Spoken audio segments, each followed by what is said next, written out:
100 buffalo, 12 lions, one calf screaming at the water's edge. This is the moment nature wrote its most dramatic verdict. The moment 12 of Africa's deadliest predators looked up from their kill and saw 100 tons of horn, muscle, and rage walking straight toward them. No retreat, no panic, just 100 animals who made a decision. Not today.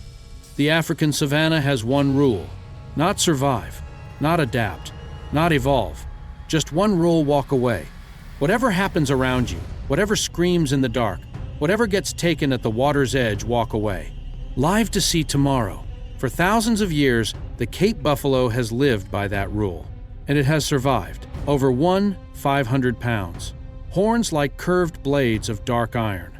A body so dense, so powerful that veteran rangers across Africa call it by one name: Black Death.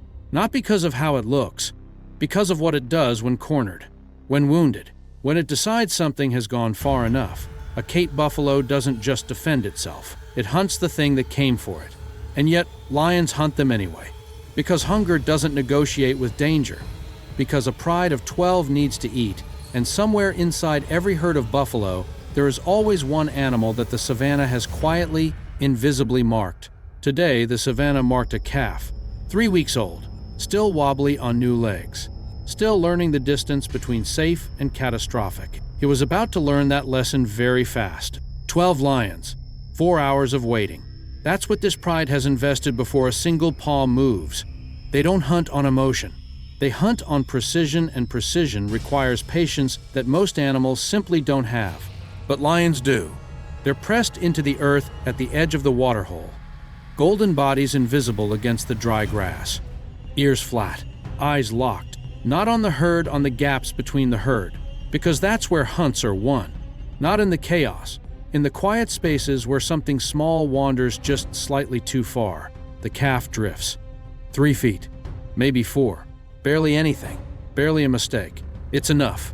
3 females move. So low they seem to melt into the ground. Their movement isn't fast, it's surgical. Paws placed with the kind of silence that turns grass into a weapon. No sound, no warning, nothing but 30 feet of closing distance, and a calf that still doesn't know what's behind it. Then contact. The attack is violent and instant. One moment the calf is standing. The next, it's on the ground, pinned, screaming, dragged toward the water by jaws built for exactly this moment. The herd explodes. Hooves, dust, thunder. The noise of 1,000 pounds of panic multiplied by 100. They run. That is the rule. That is what prey does. Run, survive, mourn later. The savanna is not sentimental. Except, not all 100 run. 40 buffalo stop, then 60. Then, in a movement that breaks every instinct written into prey animals over 10,000 years of evolution, they turn around. No signal. No leader calling the charge. Just a collective electric moment where 100 buffalo arrive at the same conclusion simultaneously. That is one of ours. They don't stampede back. That's what makes this terrifying. They walk, heads dropping slowly, horns leveling like a wall of weapons being raised in formation. The ground shakes not from panic but from pure, coordinated, unstoppable mass. 100 buffalo, moving as one. The lions feel it before they see it clearly. The sound of the herd isn't fading. It's growing, getting lower, getting closer. And when the lead lion lifts its head from the calf and looks out across the waterhole, it sees a wall, horn to horn, shoulder to shoulder. 100 animals who have completely abandoned the first rule of the savanna. They are not walking away. They are walking here. This was never in the script. Prey doesn't come back. That is not how this works. That has never been how this works. But 100 buffalo never read the script. The first bull charges. No hesitation. No warning. Just 2,000 pounds of Black Death dropping its head and moving forward with the kind of purpose that makes every other animal on the savanna step aside.